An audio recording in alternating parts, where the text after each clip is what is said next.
Indo British advanced pain clinic నొప్పి మాయం surgery దూరం ఫర్ అపాయింట్మెంట్స్ 9155515563. కేసీఆర్ గారి తల్లిగారు ఉన్నారు, అదేనండి కేశవచంద్ర రమావత్. కేశవచంద్ర రమావత్ అదే షార్ట్ కట్ లా కేసీఆర్. కేసీఆర్ గారి ఒక వీరాభిమాని కథ. ప్రాణం పోయినా పర్వాలేదు కానీ తెలంగాణ వస్తుందా చస్తనా అనే ఒక పట్టుదలతో కేశవచంద్ర రమావత్ సినిమాలో మీ క్యారెక్టర్ ఎలా ఉంటుంది? అందరు ఏమంటారంటే మదర్ క్యారెక్టరా అంటారు. నా ఎమ్మెల్సీ కవిత క్యారెక్టర్ అది ఎలా అనిపించిందండి? చాలా హ్యాపీ అనిపించింది, ఎందుకంటే నేను కవితకి చాలా వీరాభిమానిని. ఇప్పుడు కేసీఆర్ గారికి సినిమా తీశారు భీమదేవరపల్లి బ్రాంచ్ అనేది, ఆ సినిమా కష్టాల గురించి ఒకసారి చెప్తారా? కష్టాలంటే కష్టాన్ని నేను ఇష్టంగా భావించి తీశాను. ఎన్నో కష్టాలతో సినిమా తీసి రిలీజ్ చేసి దానికి అవార్డు వచ్చి ఆ అవార్డు కూడా అంతమంది ఆధ్వర్యంలో. మీ నాన్నగారికి విగ్రహం కట్టించారు కదా, మీరు అక్కడ ఒక రీల్ చేశారు, నేను చూసాను. అది ఆయన బ్లెస్సింగ్స్ నాకు ఎప్పటికీ ఉంటాయి. అందుకే ఆయన జ్ఞాపకంగా మా ఫామ్ లోనే, అంటే మా పొలం దగ్గరే విగ్రహం పెట్టించుకున్నాము. అందరికీ నమస్కారం, నేను Swarupa Potlapalli. Welcome to iDream. ప్రస్తుతం నాతో పాటు కేసీఆర్ గారి తల్లిగారు ఉన్నారు, అదేనండి కేశవచంద్ర రమావత్. కేసీఆర్కి తల్లిగా నటించిన డాక్టర్ కీర్తిలత గౌడ్ గారు ప్రస్తుతం నాతో పాటు ఉన్నారు. ఆవిడ సినీ యాక్ట్రెస్, సినిమా ప్రొడ్యూసర్ కూడా. గతంలో ఆమె ఒక సినిమా తీసినప్పుడు కూడా బీఆర్ఎస్ దీనికి ఫండింగ్ చేసింది అనే ఒక టాక్ వచ్చింది. ఇప్పుడు ఈ కేసీఆర్ సినిమాకు కూడా అలాంటి టాకే నడుస్తుంది. ఇందులో నిజం ఎంత, ఇంతకీ ఈ సినిమాలోని స్పెషల్ ఏంటి, ఇలా అనేక విషయాలను మనం ఇప్పుడు కీర్తిలత గారిని అడిగి తెలుసుకుందాం. కీర్తిలత గారు నమస్తే అండి. నమస్తే అండి. ముందుగా కంగ్రాచులేషన్స్, సినిమా సక్సెస్ అయింది. Thank you so much. చాలా హ్యాపీగా ఉన్నారు మీరు కూడా? అవునండి, ముందుగా హ్యాపీగా ఉంది, ఎందుకంటే ఇది ఒక ఎమోషనల్ బ్లాక్ బస్టర్గా ప్రజలు చాలా ఆదరిస్తున్నారు. ప్రతి ఒక్కరు అంటే కన్నీళ్ళు పెట్టుకొని ఒక ఎమోషనల్గా బయటకు వస్తున్నారు, ఎమోషనల్ బ్యాగేజ్తో బయటకు వస్తున్నారు. చాలా హ్యాపీగా ఉంది. అందులోనూ నాకు కాల్స్ కానీ చూసిన ప్రతి ఒక్కరు కానీ అప్రిషియేట్ చేయడం, చాలా బాగా చేసావని, సినిమా చాలా బాగుందని చెప్తుంటే ఒక ఆర్టిస్ట్కి, కళాకారునిగా ఇంతకంటే ఏమీ అవసరం లేదు ఒక ఆర్టిస్ట్కి. ఎందుకంటే మన నటన బాగుంది అని అప్రిషియేట్ చేయడం, సినిమా బాగుందని అప్రిషియేట్ చేయడం, అంతకు మించిన కోట్లు కూడా అవసరం లేదనిపిస్తుంది. ఎందుకంటే చాలా అది చెప్పుకోలేని ఒక ఫీలింగ్ అనమాట. కీర్తిలత గారు, రాకింగ్ రాకేష్, జోర్దార్ సుజాత తమ ప్రాణం పెట్టి తీశారు ఈ సినిమాని. కష్టార్జితం అంతా కూడా అక్కడ పెట్టి సినిమా తీశారు.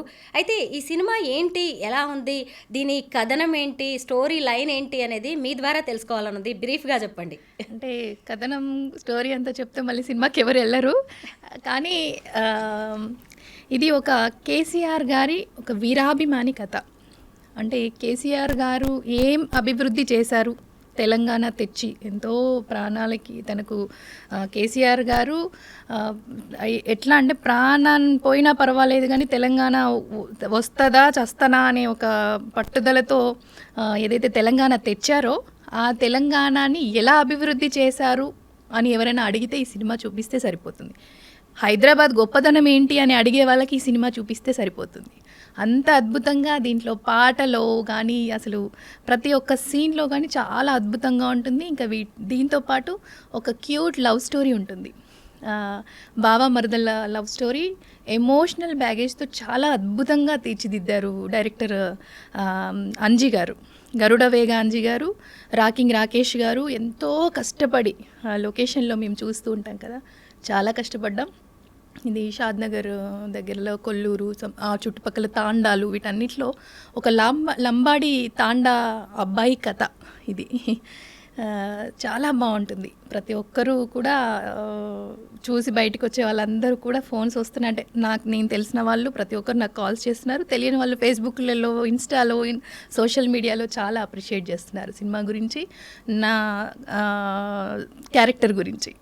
కేశవచంద్ర రమావత్ సినిమాలో మీ క్యారెక్టర్ ఎలా ఉంటుంది, ఎన్ని రోజులు వర్క్ చేశారు, రాకింగ్ రాకేష్తో పనిచేయడం ఎలా ఉంది? అంటే ఒక తల్లి కొడుకుల్లాగానే అట్లా మింగిలైపోయి చేసాము యాక్చువల్లీ. అంటే అందరూ ఏమంటారంటే మదర్ క్యారెక్టరా అంటారు.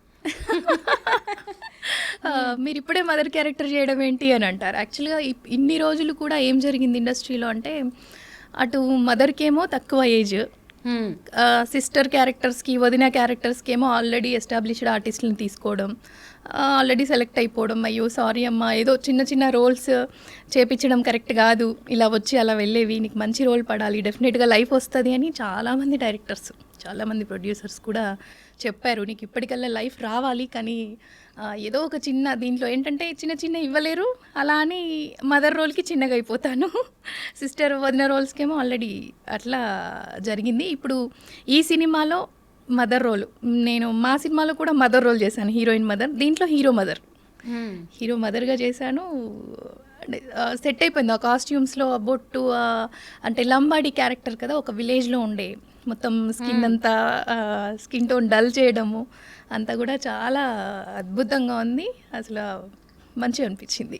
గిరిజన బ్యాక్ డ్రాప్ లో తీసిన సినిమా కదా, అవును. దాంట్లో మీరు మీ హస్బెండ్ ని కూడా బెనోయ్ అని పిలుస్తూ ఉంటారు. అయితే వాళ్ళ భాష మనకు అంత ఈజీగా వంటబట్టదు. డబ్బింగ్ అప్పుడు ఏమి ఇబ్బంది రాలేదా స్లాంగ్ విషయంలో? స్లాంగ్ విషయంలో అంటే మనం లొకేషన్లో సుజాత చాలా హెల్ప్ చేసింది. అంటే వాళ్ళు ముందే దీనికి తగ్గ సినిమా కాబట్టి డైలాగ్స్ రాసుకున్నారు, అసలు ఏమని పిలుస్తారు భర్తని, బావా అని, బెనోయ్ అంటే బావా అని చెప్పారు నాకు అక్కడ లొకేషన్లో. సో అంటే పేరు పెట్టి పిలవం కదా కామన్గా హస్బెండ్ని, ఇప్పుడు అంటే ఈ రోజులలో అంటే పిలుస్తున్నాం, కానీ అది తాండాకి సంబంధించిన క్యారెక్టర్ కాబట్టి బెనోయ్ అంటే యాక్చువల్గా క్యాజువల్గా మనం ఇప్పుడు చూసే ప్రేక్షకులకు కూడా అర్థం అవ్వట్లేదేమో, కాకపోతే అతని పేరేమో అనుకుంటున్నారేమో. ఇప్పుడు లంబాడి వీళ్ళ పేర్లు వేరే ఉంటాయి కదా, ఇట్లా రమావతి అని కానీ ఇట్లా, అయితే దీన్ని బెనోయ్ అనే పిలుస్తూ ఉంటాను నేను హస్బెండ్ని. నా హస్బెండ్ క్యారెక్టర్ లోహిత్ గారు చేశారు.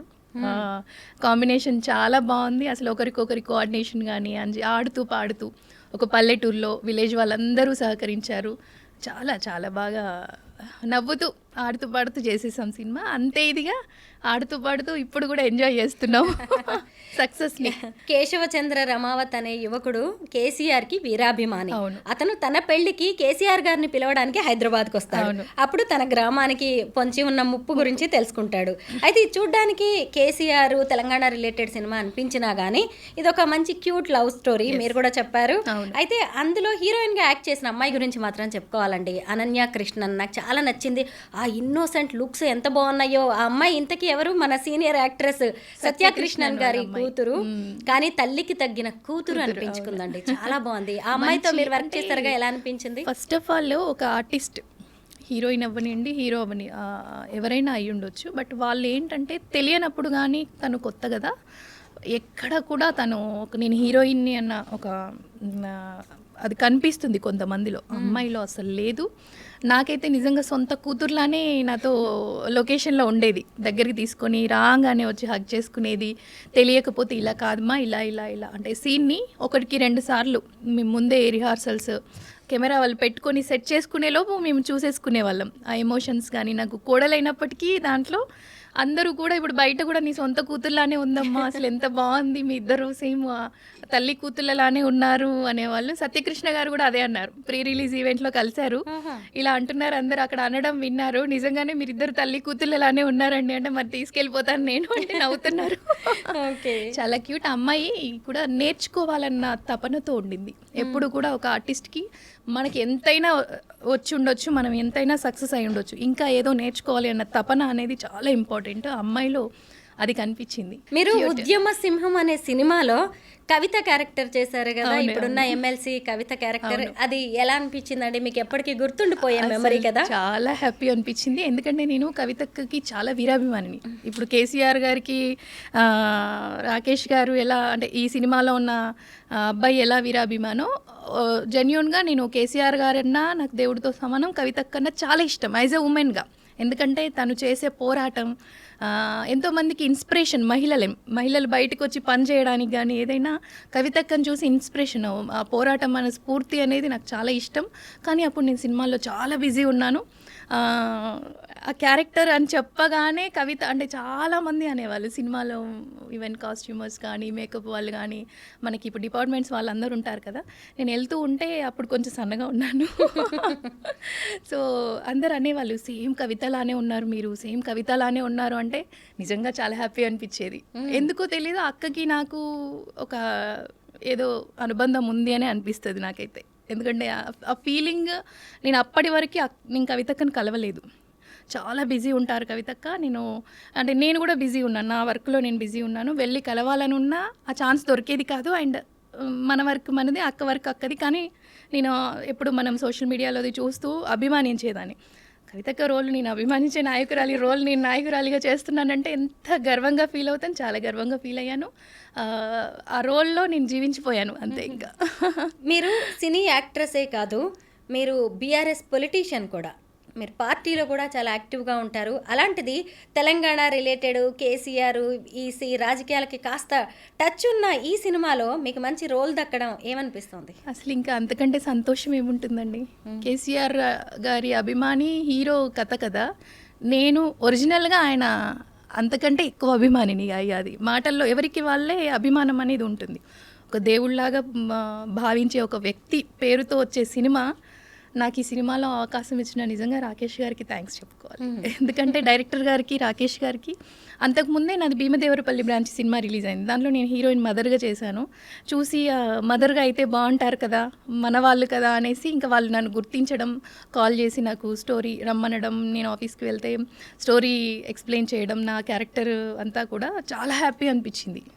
ఇంకా లొకేషన్కి వెళ్ళి చేస్తూ ఉంటే కూడా అసలు ఇంకా ఆ ఫీలింగ్ చెప్పలేను. ఇంక ఇప్పుడైతే నిజంగా ఆస్వాదిస్తున్నాను.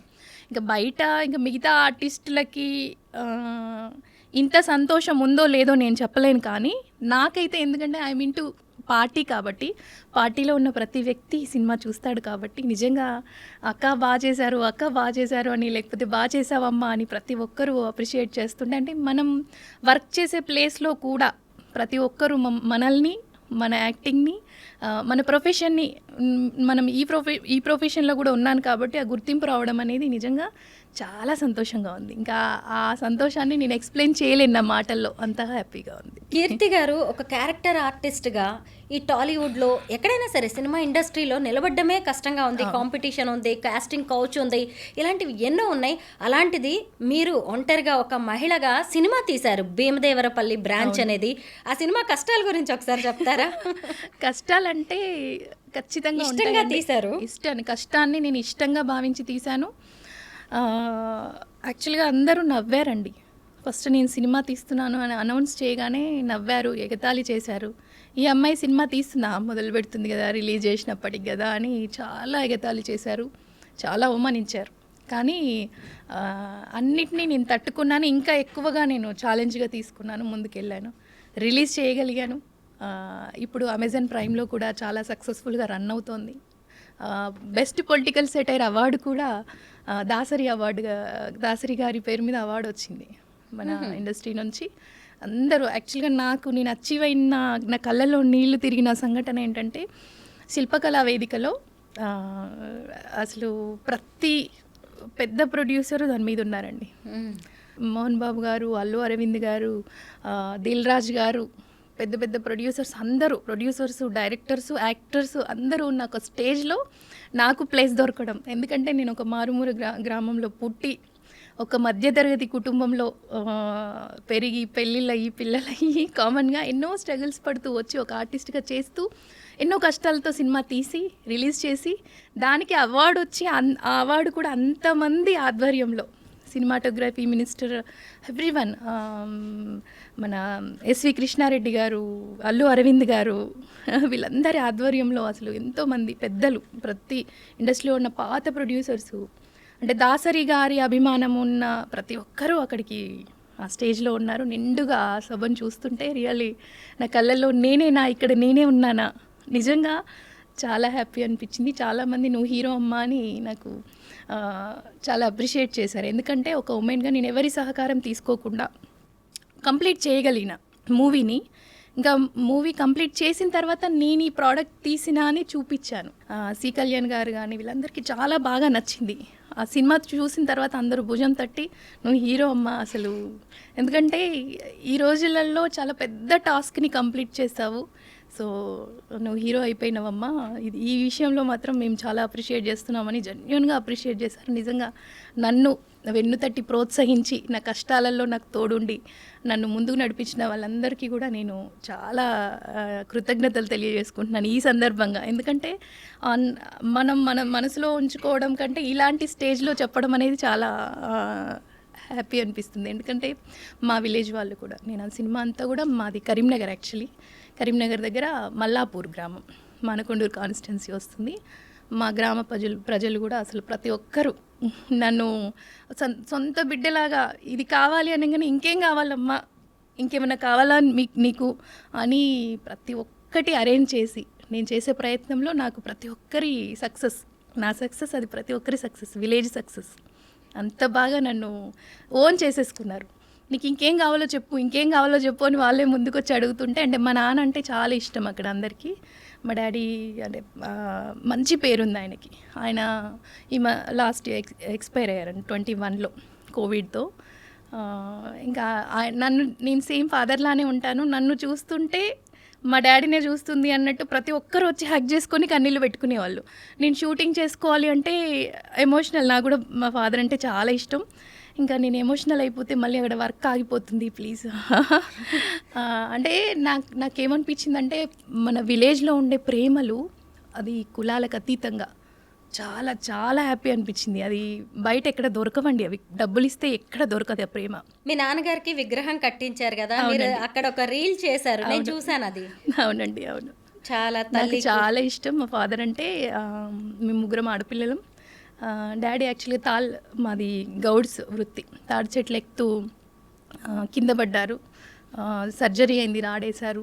మేము ముగ్గురం ఆడపిల్లలం కాబట్టి, మాది మధ్యతరగతి కుటుంబం కాబట్టి మళ్ళీ కష్టపడాలి కదా, వ్యవసాయం చేస్తుంటే మళ్ళీ రాడు విరిగింది. అట్లా 2-3 టైమ్స్ సర్జరీస్ జరగడం వల్ల అప్పుడు అంత మెడికల్ ఇది కూడా అంత కరెక్ట్గా ఉండేది కాదు. ఎక్కువ డోసెస్ వాడడము వాటి వల్ల కిడ్నీలు ఫెయిల్ అయ్యాయి డాడీకి.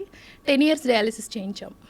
సో అప్పటికి నాకు కొంత హైదరాబాద్ రావడము, నేను ఆర్టిస్ట్గా కొంచెం బిజీ అవ్వడము, నేను ఇక్కడికే తీసుకొచ్చుకొని ఒక 10 years 5 years అక్కడ కరీంనగర్ దగ్గర చేయించాము. ఇక్కడ ఒక 5 years. కోవిడ్ రాకపోతే ఇంకా మా డాడీ చాలా ఎందుకంటే అన్ని ఇయర్స్ చేయించాం కదా, కొంచెం ఇమ్యూనిటీ అనేది తట్టుకోలేక ఇదయ్యారు. అప్పటికి చాలా ఖర్చు పెట్టుకున్నాము మా డాడీ మాకు కావాలి అని. ఇంకా ఇట్స్ ఓకే, టైం అది చాలా బాధాకరమైన విషయం, కానీ ఆయన బ్లెస్సింగ్స్ నాకు ఎప్పటికీ ఉంటాయి. అందుకే ఆయన జ్ఞాపకంగా మా ఫామ్లోనే, అంటే మా పొలం దగ్గరే విగ్రహం పెట్టించుకున్నాము. మేము ఏ పండగైనా అక్కడికే వెళ్ళి చేసుకుంటాం. ఫస్ట్ ఇంట్లో స్నానాలన్నీ అయిపోగానే డాడీ దగ్గరికి వెళ్ళి మేము అన్నీ చేసుకొని వెళ్ళి అక్కడ కూర్చొని తిని ఆయన ఉన్నట్టే ఫీల్ అయ్యి వస్తాం ప్రతి పండగకి. కీర్తి గారు, కొన్ని సినిమాలకి రాజకీయ ముద్ర పడుతూ ఉంటుంది. మీ సినిమాకు కూడా బీఆర్ఎస్ ఫండింగ్ చేసింది అనే ఒక రూమర్ అనేది అయితే వచ్చింది. జన్ధన్ ఖాతాల అమౌంట్ కూడా మీకు వచ్చింది అని చెప్పి. అయితే ఏమంటారు మీరు, దీనికి సమాధానం ఏం చెప్తారు? అంటే ఇదేంటంటే బీజేపీ ఇచ్చిన హామీలని నెరవేర్చకుండా, అంటే వాళ్ళు జన్ధన్ ఖాతాలని ప్రతి ఒక్కరు ఓపెన్ చేసుకుంటే అందరికీ డబ్బులు పడతాయని చెప్పి ఆశపెట్టి, అంటే వాళ్ళు దీని మీద చేశారు. అది ఏదైతే నిజంగా జరిగిన స్టోరీని తీసుకొని మేము ఏదో అల్లిన కథ కాదు, ఒరిజినల్గా జరిగిన స్టోరీని తీసుకొని మేము సినిమా చేయడం జరిగింది. దాని మీద ఏంటంటే ఇది బీఆర్ఎస్ఏ ఎన్నుకుండి చేయించింది అనేది, ఫండింగ్ వాళ్ళే చేశారు, అంటే బీజేపీని బ్యాడ్ చేయడానికి అనేది చాలా క్రియేట్ చేశారు. కానీ నేను చెప్పాను కదండి, నేను సినిమా చేస్తున్నట్టు కూడా ఎవరికి తెలీదు. తెలిసిన వాళ్ళేమో నవ్వారు, ఈ పిల్ల సినిమా చేయడం ఏంటి అని. చాలా బాధపడేదాన్ని. అంటే మహిళలు అంటే అంత తక్కువనా? ఒక అమ్మాయి తలుచుకుంటే ఏం సాధించలేదా? ఎందుకు సాధించలేదు? ఎందుకు తీయలేను నేను సినిమా? అసలు వీళ్ళు ఎందుకు నన్ను చిన్న చూపు చూస్తున్నారు? అంటే అంత డబ్బు ఎక్కడి నుంచి తెస్తుంది అని. అంటే ఉన్న డబ్బుల్లోనే చేయడం ఎందుకు సాధ్యం కాదు? తక్కువ బడ్జెట్లో నేను ఎందుకు సినిమా చేయలేను అని ఛాలెంజింగ్తో నేను ప్రతి ఒక్కరికి దగ్గరికి వెళ్ళి రిక్వెస్ట్ చేసుకొని, నేను చేస్తున్నాను అనగానే నేను రిక్వెస్ట్ చేయాల్సిన పని కూడా లేకుండానే, అమ్మ నువ్వు చేస్తున్నావా, ఓకే వెరీ గుడ్ అమ్మ, మేమున్నాం, నువ్వు చెయ్యమ్మా, నేను ఒక ఉమెన్గా నేను ఇది సాధించాలనుకుంటున్నాను, మీరు నాకు సపోర్ట్ చేయండి అనగానే ప్రతి ఒక్కరూ చాలా చాలా సపోర్ట్ చేశారు. అందరి సహకారంతో ఈరోజు నిజంగా నేను ప్రొడ్యూసర్ అనే ఒక పదం అనేది యాడ్ చేసుకోగలిగిన. ఏంటి ఫ్యూచర్ లో ఇంకా సినిమాలు తీస్తారా? తప్పకుండా తీస్తాను. కమర్షియల్ సినిమాలు కూడా తీయాలని నాకు చాలా, ఏదైతే ఇప్పుడు ఇండస్ట్రీ ఎట్లా ఉందంటే మనం ఎంత మంచి కంటెంట్తో వచ్చినా కాస్టింగ్ అనేది లేకపోతే బిజినెస్ పరంగా కొంచెం స్ట్రగుల్స్, ఒడిదుడుకులు ఎదుర్కోవాల్సిన పరిస్థితులు ఎదురవుతున్నాయి ప్రతి ఒక్కరికి. ఎన్నో సినిమాలు వస్తున్నాయి కానీ ఎన్ని సినిమాలు హిట్ అవుతున్నాయి? ఒక వారానికి ఎన్ని సినిమాలు రిలీజ్ అవుతున్నాయి, దాంట్లో హిట్ ఎన్ని అవుతున్నాయి, ఫట్ ఎన్ని అవుతున్నాయి? అది మంచి క్యాస్టింగ్తో పాటు మంచి కథనం అన్నీ కరెక్ట్గా ఉన్న సినిమాలు ఎక్కడో 100కి 1-2 అవుతున్నాయి. ఆ 100లో 1-2 సినిమా నాది అవ్వాలని నేను అంతే పట్టుదలతో ఉన్నాను. డెఫినెట్గా నేను తీస్తాను, సక్సెస్ అవుతాను అన్న కాన్ఫిడెన్స్ నాకుంది నా మీద. కేశవచంద్ర రమావతి సినిమాకి కూడా బీఆర్ఎస్ ఫండింగ్ చేసింది, పార్టీ నుంచి 4 కోట్లు వచ్చాయి అని అంటున్నారు. నిజమేనా? మీకేమైనా తెలుసా? లేదు, అది డెఫినెట్గా నేను, ఎందుకంటే లొకేషన్ సినిమా మొత్తం నేను ఉన్నాను కాబట్టి లొకేషన్లో నేను ఉండి ప్రతిదీ చూశాను కదా. నేనైతే ఎలా కష్టపడ్డానో రాకేష్ గారు కూడా అలాగే కష్టపడ్డారు. మన తెలంగాణ ప్రజలు నిజంగా ఎంత మంచి వాళ్ళంటే విలేజ్లకు వెళ్ళినప్పుడు అందరూ కూడా స్వాగతించారు. అక్కడున్న లోకల్ క్యాడర్ కానీ ఎవ్రీథింగ్, అంటే మనుషులు ముఖ్యంగా అక్కడున్న లోకల్ వాళ్ళని మనం కలుస్తాం కదా, సర్పంచ్లని, వాళ్ళని అందరూ కూడా బాగా సహకరించారు. ప్రజలు సహకరించారు, పరిస్థితులు సహకరించాయి. రిక్వెస్ట్ చేసుకొని చాలా కష్టపడ్డాడు రాకేష్. నేను కళ్ళతో చూశాను కదా, కష్టపడి తీశాడు. సుజాత కూడా లొకేషన్లో డైలాగ్స్ విషయంలో కానీ కాస్ట్యూమ్స్ విషయంలో కానీ తను ఇంకా హెల్ప్ చేసింది. నా సినిమాలో అయితే కాస్ట్యూమ్స్ ఎవ్రీథింగ్ నేనే చూసుకున్నాను. అంటే డిజైనింగ్ కానీ ఎవరికి ఏ కాస్ట్యూమ్ ఉండాలి ఏంటి అంటే మల్టీ టాస్క్ అంటారు చూడండి. సో ప్రతి దాంట్లో నేను కూడా ఒక వర్కర్ని అయ్యి వర్క్ చేసుకున్నాను, వాళ్ళు కూడా అలాగే చేశారు. Really happy. అంటే ఇట్లా చేసుకున్న వాళ్ళు ఎవరు కూడా ఫెయిల్ అవ్వరండి. ఇప్పుడు మన కష్టం తెలుసు, రూపాయి విలువ తెలుసు కాబట్టి అది ఎక్కడ వేస్ట్ అవుతుంది, మనం ఎక్కడ పెట్టాలి ఎక్కడ పెట్టకూడదు అనే తెలిసినప్పుడు డెఫినెట్గా కంట్రోలింగ్ ఉంటుంది. ఇప్పుడు ఫండింగ్ చేస్తే అంత కష్టపడి తీయాల్సిన పని ఎందుకు ఉంటుంది చెప్పండి? లొకేషన్లో ఎవరైనా నిజంగానే ఫండింగ్ చేస్తే అంత కష్టపడి అంతమంది దగ్గరికి పోయి రిక్వెస్ట్ చేసుకొని చేయాల్సిన పని ఏమన్నా ఉంటుందా? డబ్బులు ఇస్తాం చెయ్యండి అంతే. ఇప్పుడు పెద్ద సినిమాలకన్నీ అలాగే జరుగుతుంది కదా, వాళ్ళు అమౌంట్ పే చేస్తారు. కానీ మనం ఏంటి, ఈ స్టేజ్ నుంచి, డౌన్ స్టేజ్ నుంచి, 0 స్టేజ్ నుంచి ఎదుగుతున్నాం కాబట్టి ఆ రూపాయి విలువ తెలుసు కాబట్టి మనం రిక్వెస్ట్ చేసుకొని అట్లా చేస్తున్నాము. రాకేష్ గారు చాలా కష్టపడ్డారు. అదంతా ఏంటంటే థంబ్నెయిల్స్ కోసం ఒక క్రియేటివ్, అంటే ఏంటంటే కేసీఆర్ గారి పేరు అనగానే ఆ పేరుతో సినిమా తీయగానే ఇంకా పార్టీయే తీసింది, ఎవరో సపోర్ట్ చేస్తేనే తీశారు అనే ఒక రూమర్ వస్తుంది. కానీ అదేం లేదు. ఎందుకంటే అబ్బాయి కూడా నేను చూశాను కదా, సినిమా అంతా అయిపోయేదాకా ఎవరికి బయటికి చెప్పలేదు కూడా, సినిమా పేరు కూడా చెప్పలేదు. సినిమా పేరు అసలు ఎక్కడ పెట్టనే లేదు, దాన్ని ఆలోచిస్తూ ఉన్నారు. కేశవచంద్ర రమావత్, చోటా కేసీఆర్ సంథింగ్ ఇట్లా అన్నారు, అది బయటికి తెలీదు. సినిమా అంతా అయ్యాక తెలిసింది బయటికి. ఇంతకీ జోర్దార్ సుజాత, తాగుబోతు రమేష్ ఇద్దరు కూడా కపుల్ గా కామెడీ పండించారు. చాలా, దాని గురించి చెప్పండి. అసలు ఉన్నవి 1-2 సీన్సే కానీ ఎంత బాగా నవ్వించారంటే, ఒక ఎమోషనల్గా వెళ్తున్న జర్నీ. సినిమా చాలా ఎమోషనల్గా, ప్లెయిన్గా అందరూ ఒక ఎమోషనల్ ఫీలింగ్, కళ్ళలో నీళ్ళు తిరుగుతూ ఉంటాయి, వెంటనే నవ్విచ్చేస్తారు వీళ్ళు వచ్చేసి. ఎంత బాగుందంటే వాళ్ళిద్దరి కామెడీ చాలా బాగుంది. సుజాత యాక్టింగ్ తెలిసిందే, సేవ్ ది టైగర్స్ వీటన్నిటిలో అసలు ఆమె ఆల్రెడీ ప్రూవ్డ్. సో దీంట్లో కూడా వాళ్ళిద్దరి కాంబినేషన్ బాగా నవ్వించింది. మన తెలంగాణ ప్రజలకి ఇంకా మన ఈ మూవీ లవర్స్కి చాలా ఇష్టం ఇట్లాంటి కామెడీ. నేనైతే పడి ఎందుకంటే ఆ సీన్ జరిగేటప్పుడు నేను అక్కడ ఉన్నా, ఇంత కామెడీ పండుతుందని నేనైతే అనుకోలేదు. యాక్చువల్గా ఆ సీన్ జరిగేటప్పుడు నేను లొకేషన్లోనే ఉన్నాను, బట్ అంత కామెడీ ఆన్ స్క్రీన్, అంత కామెడీ పండుతుందని నేను అసలు ఎక్స్పెక్ట్ చేయలే. సినిమా చూస్తుంటే అసలు నేనే పడి నవ్వాను అనమాట. క్యారెక్టర్ ఆర్టిస్ట్గా, సినిమా ప్రొడ్యూసర్గా, ఇంకొక వైపు బీఆర్ఎస్ లీడర్గా మిమ్మల్ని మీరు ప్రూవ్ చేసుకోవడానికి చాలా కష్టపడుతున్నారు. అందులోనూ సినిమా ఇండస్ట్రీలో ఇలాగ నిలబడ్డం చిన్న విషయం కాదు. ఎటు చూసినా సవాళ్ళు ఎదురవుతూ ఉంటాయి. కాస్టింగ్ కౌచ్ అనేది కూడా ఒక పెద్ద విషయం అండి. దీన్ని మనం ఎలా చూడొచ్చు? ఇంకా మిగతా వాళ్ళు ఎవరైనా అమ్మాయిలు కావచ్చు, ఆడవాళ్ళు ఇండస్ట్రీలోకి రావచ్చా? పరిస్థితులు ఎలా ఉన్నాయి? మీలాంటి వాళ్ళే చెప్పాలి. ఒకప్పటి పరిస్థితులు అయితే ఇప్పుడు లేవండి. కాస్టింగ్ కౌచ్ అనేది ఉంది అని అంటారు కానీ మరి మనల్ని బట్టే ఉంటుందని నేనైతే అనుకుంటాను. నేనైతే ఎప్పుడు ఫేస్ చేయలేదు.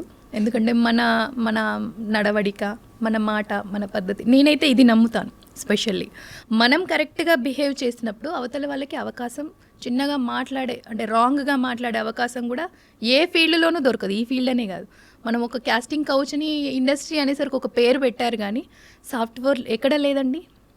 కామన్గా ఇప్పుడు ఈ స్టూడియో ఉంది, ఒక ఆడ మగ అనేది కలిసి వర్క్ చేస్తేనే ఒక కంపెనీ కానీ, ఒక సినిమా ఇండస్ట్రీ కానీ, ఒక సాఫ్ట్వేర్ కంపెనీ కానీ, ఒక ఈ స్టూడియో కానీ ఎవ్రీథింగ్ రన్ అవుతుంది. ఏ ఒక్కరు చేస్తే అవ్వదు. అలాంటి ప్లేస్లో మరి ప్రతి ప్లేస్లో ఉంటుంది కదా డెఫినెట్గా. కానీ ఏంటంటే ఇండస్ట్రీ అనేసరికి ఒక రూమర్ అది క్రియేట్ చేస్తారు. ఒకవేళ అలాంటిది ఉన్నా మనల్ని బట్టే ఉంటుందని నేనైతే అనుకుంటాను. మనం కరెక్ట్గా ఉన్నప్పుడు ఎదుటి వాళ్ళకి అవకాశం దొరకదు. ఒకవేళ దొరికినా వాళ్ళకి ఇవ్వాల్సిన ఆన్సర్ ఇచ్చేసింది అనుకోండి, దాన్ని మనల్ని మనం ఎలా కాపాడుకోవాలని సెల్ఫ్ ఇది మనకి ఒకటి ఉంటుంది. సెల్ఫ్ ప్రొటెక్షన్ మనల్ని మనమే చేసుకోవాలి. అది మన మైండ్ మనకు చెప్తుంది. మనం ఇప్పుడు ఈ మాట మాట్లాడితే ఇక్కడ వాళ్ళకి అవకాశం ఇచ్చినట్టు అవుతుంది, చిన్నగా రాంగ్గా చూసే అవకాశం కూడా మనం ఇవ్వకూడదు అనేది మన మైండ్ మనకు చెప్తూనే ఉంటుంది. నేనైతే ప్రతి అమ్మాయికి అదే చెప్తానండి. మనం కరెక్ట్గా ఉంటే మనల్ని ఎదుటి వాళ్ళు గౌరవిస్తారే తప్ప తక్కువ చేసి కానీ తప్పుగా కానీ చూడరు అని నేను నమ్ముతాను. నేను అలాగే ఇప్పటివరకు చాలా సెల్ఫ్ రెస్పెక్టెడ్గా చాలా గౌరవంగా ఉన్నాను. నేను దానికి మీరు ఎలా చెప్తారు అంటే నేను చెప్తాను నేనున్నానని. మనల్ని గౌరవించాలంటే మన మీదనే ఉంటుంది. మన కట్టు, మన బొట్టు, మన మాట, మన ఆహార్యం, ఎవ్రీథింగ్. అంటే ప్రతి ఒక్క కోణం నుంచి మనం కరెక్ట్గా ఉంటే మనల్ని కరెక్ట్గా చూస్తారు. కీర్తిలత గౌడ్ గారి పేరు ముందు డాక్టర్ ఎందుకుందండి? నేను యాక్చువల్గా మాంగళ్యం ఫౌండేషన్ ఫౌండర్ అండ్ చైర్పర్సన్ అండి. నేను మణికొండలో ఉంటాను. యాక్చువల్లీ అక్కడ మాంగళ్యం కంప్లీట్ స్టోర్ ఫర్ ఉమెన్ అని ఒక స్టోర్ని పెట్టాను, బొటిక్ అండ్ స్టోర్. నేను బిజినెస్ ఆర్టిస్ట్గా బిజీగా ఉంటూనే ఇటువైపు పెట్టుకున్నాను, బిజినెస్ ఉండాలి అని. అప్పుడు ఏంటంటే నాకు చాలా చాలా స్ట్రగుల్స్ ఫేస్ చేసి, చెప్పాను కదా ఇందాక, మేము ముగ్గురం ఆడపిల్లలం, చాలా కష్టాలు పడి, మా మమ్మీ అసలు మా డాడీ డయాలసిస్ పేషెంట్ అంటే అప్పుడు తాడి చెట్టు మీదకి వెళ్ళి పడ్డప్పుడు మమ్మల్ని పెంచడానికి మా అమ్మ ఎంత ఇబ్బంది పడ్డది. వ్యవసాయము, ఇటు మా వృత్తి కళ్ళు గీసుకునే వృత్తి. ఆ కళ్ళు వేరే వాళ్ళతో గీయించుకొని వచ్చి మా మమ్మీ ఇంట్లో మాకు వాడుకలు అవి ఉండేవి. అంటే నా వృత్తిని నేను గర్వంగా చెప్పుకుంటాను, ఎందుకంటే ప్రతి వాళ్ళు అది చెప్పుకోవాల్సిందే. సో మేము అంత కష్టపడి ఎదిగిన ఫ్యామిలీ నుంచి వచ్చిన కాబట్టి నాకు కష్టాలు బాగా తెలుసు. డాక్టరేట్ ఎందుకు వచ్చింది? ఆ కష్టాల నుంచి వచ్చిన కాబట్టి నేను చేసే దాంట్లో జనాలను చూస్తూ ఉంటాను కదా, ముఖ్యంగా తాడి చెట్టు మీదకి వెళ్ళి పడ్డ వాళ్ళ పిల్లల్ని, వాళ్ళని నాకు ఆ చిన్నప్పుడు మేము పడే పెయిన్ అంతా తెలుసు. వాళ్ళకి ఎక్కువగా నేను ఇన్స్పైర్ అయ్యి ఎక్కడ వాళ్ళు పడ్డారన్నా నేను పరిగెత్తుకుంటూ వెళ్ళిపోయి నాకు వీలైనంత నేను సహాయం చేసి వచ్చేదాన్ని. అట్లా నేను హెల్పింగ్ స్టార్ట్ చేసి ఒక ఫౌండేషన్ పెట్టాను. చాలామంది పిల్లలకి, పేరెంట్స్ లేని పిల్లలకి తాడి చెట్టు మీదకి వెళ్ళి ఓన్లీ దీంట్లోనే కాదు ఎక్కడున్నా సరే, ముఖ్యంగా ఏంటంటే ఫస్ట్ నేను ఇన్స్పైర్ అయింది నా పెయిన్ నుంచి నేను తీసుకున్నాను.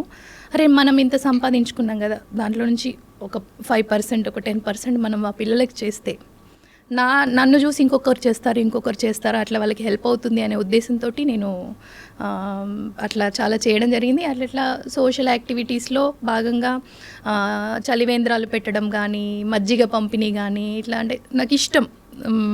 జనాల్లో ఉండడం ఇష్టం. ఎక్కడ ఎవరు కష్టంలో ఉన్నా చూడలేను, చాలా చెల్లించిపోతాను. ఇంకా రాను ఏమైందంటే ఇంకా మహిళలు, ముఖ్యంగా ఉమెన్స్, మీరు ఇప్పుడు అన్నారు అంటే నేను ధైర్యంగా ఉండాలని చెప్పాను, కానీ ఉంటాయి స్ట్రగుల్స్ కూడా ఉంటాయి. మనకు దాన్ని ఎట్లా ట్యాకిల్ చేయాలి, మనల్ని మనం ఎట్లా కాపాడుకోవాలనేది మనం అది అలవాటు చేసుకోవాలి. సో అట్లా స్ట్రగుల్స్ పడే ఉమెన్స్కి నేను మోరల్ సపోర్ట్ చాలా ఉంటానండి. అది మనం కావాలని ప్రాబ్లమ్స్లో ఇరుక్కున్నా వాళ్ళకి ఆ ప్రాబ్లమ్స్ వాటికి అవే వచ్చినా కానీ మనము చాలామంది సూసైడ్ అటెంప్ట్కి దీనికి చాలా ప్రయత్నిస్తూ ఉంటారు. ఇక నా జీవితం అయిపోయింది, ఇక నేను బతకొద్దు, నాకు అవమానం జరిగిపోయింది, లేకపోతే వాడు నన్ను మోసం చేశాడు, లేకపోతే నేనే మోసపోయాను, నన్ను వాళ్ళు అవమానించారు, వీళ్ళు అవమానించారు అనే ఒక దీంట్లో వచ్చేసి చాలామంది ఇక నేను బతుకులేదు, నేను చచ్చిపోతాను, ఇట్లాంటి నా సర్కిల్లో వింటూ ఉంటే నేను ఇనిషియేట్ తీసుకొని వాళ్ళకి కౌన్సిలింగ్ ఇచ్చి, ఇది కాదు లైఫ్ అంటే, చచ్చిపోవడానికి మన జీవితం రాలేదు, వన్స్ పోయిన తర్వాత నువ్వు మళ్ళీ ఏం కావాలన్నా అవ్వలేవు, ఏం సాధించినా ఇప్పుడే, ఈ కష్టం అనేది ఒక్క క్షణం నువ్వు ఎప్పుడైతే నీకు ఆ థాట్ వచ్చిందో ఒక్క క్షణం ఆగి ఆలోచిస్తే నెక్స్ట్ ఫ్యూచర్ చాలా బ్రైట్గా ఉంటుంది అని నేను చాలా అంటే ఇలాంటివి కూడా నేను వాళ్ళకి ఏదైనా కేసు అయినా ఏదైనా వాళ్ళకి సపోర్ట్గా ఉండి ఫౌండేషన్ ద్వారా చాలా సోషల్ సర్వీస్ చేస్తాను. కానీ ఇలాంటి మహిళలకి అండగా ఉండడం కూడా, కానీ బయటికి అన్నీ ఆ ఉమెన్ పేరు కానీ బయటికి రానివ్వము, గర్ల్ అయినా ఉమెన్ అయినా ఎవరైనా వాళ్ళకి ఇష్టం లేకుండా మనం చెప్పకూడదు, మనం సహాయం చేసినామని కూడా బయటికి చెప్పుకోకూడదు. కానీ చాలామందికి నాకు చాలా సాటిస్ఫాక్షన్, అంటే ఒకరి జీవితంలో మనం సపోర్ట్ అయ్యాం కదా. అందులోనూ ఎవరిని కూడా ఇప్పటివరకు నేను ఫండింగ్ అడిగి చేయలేదు. ఇంకా ఫ్యూచర్లో ఇంకా ఇంకా పెద్ద ఎత్తున అంటే సోషల్ సర్వీస్లో ఉండాలని కోరుకుంటున్నాను. నేను చేసిన సోషల్ సర్వీస్కి నాకు డాక్టరేట్ వచ్చింది. వెరీ నైస్ అండి, గ్రేట్. మీరు సినీ యాక్ట్రెస్గా అలాగే సినీ ప్రొడ్యూసర్గా మరింత సక్సెస్ని చూడాలని కోరుకుంటున్నాం. థ్యాంక్ యూ అండి. థ్యాంక్ యూ కీర్తిలత సో గారు. మచ్. థ్యాంక్ యూ అండి.